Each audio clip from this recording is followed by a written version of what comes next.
આજ રોજ H traffic police સ્ટેશનના હદ વિસ્તારમાં જે ગરીબનગર 4 રસ્તા છે ત્યાં અજીત મિલ તરફથી એક હેરિયર ગાડી છે જેના નંબર છે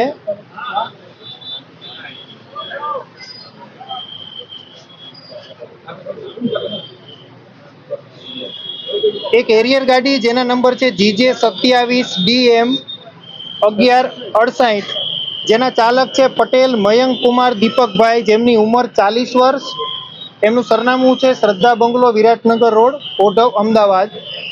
જેઓને ડ્રાઇવિંગ કરતી વખતે વાય ફિટ્સ આવી જવાથી પોતે ગાડી પરનો કાબુ ગુમાવી દે છે અને અજીત મિલથી ગરીબનગર તરફ આવતા 6 કે 7 લોકોની સાથે અકસ્માત કરે છે, જેમાં રિક્ષા અને 3 બાઇક અને એક મોટરસાઇકલ છે.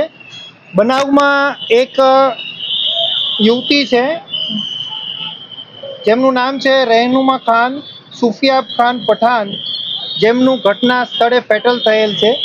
બાકી લોકોને નાની મોટી ઈજાઓ થઈ છે, જેમને સારવાર અર્થે સિવિલ ખાતે લઈ જવામાં આવેલ છે. તદુપરાંત આગળની તમામ જે કાયદેસરની કાર્યવાહી છે તે અત્યારે ચાલુ છે.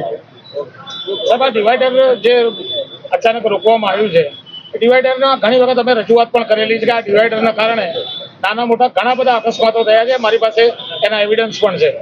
હવે આ જે અકસ્માત છે એ અજીત મિલ થી ગરીબનગર આવતા જે ઊભો રોડ છે, સ્ટ્રેટ રોડ છે, એના ઉપર થયેલો છે. ડિવાઈડર ને કે આને એની સાથે કોઈ પણ લેવા દેવા નથી.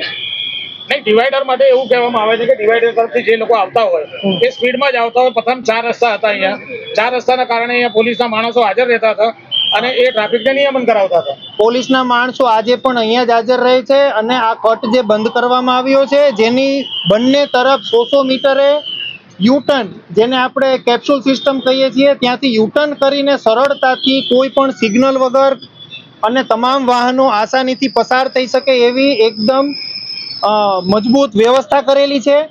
જેમાં આજની તારીખે રોજના 50,000 વાહનો અહીંયાથી નિર્વિઘ્ન પાસ થાય છે. કોઈને પણ સિગ્નલ ઉપર 1 મિનિટ પણ ઊભું નથી રહેવું પડતું. અને જે સાઈડનો ટ્રાફિક છે એ લોકો બધા પુલ નીચેથી અને આ સાઈડમાં 50 મીટરેથી કટ આપેલો છે, તો કટથી લોકો આસાનીથી જઈ શકે છે. કોઈને પણ વેઇટ કરવાની જરૂરિયાત નથી પડતી. આ 3 રસ્તા છે સર, ત્યાં આગળ કોઈ પણ જાતનો બ્રેકર, સ્પીડ બ્રેકર કે એવું કંઈ છે નહીં. ક્યાં 3 રસ્તા? આ 4 રસ્તા છે. Follow for more updates. VRM9 News.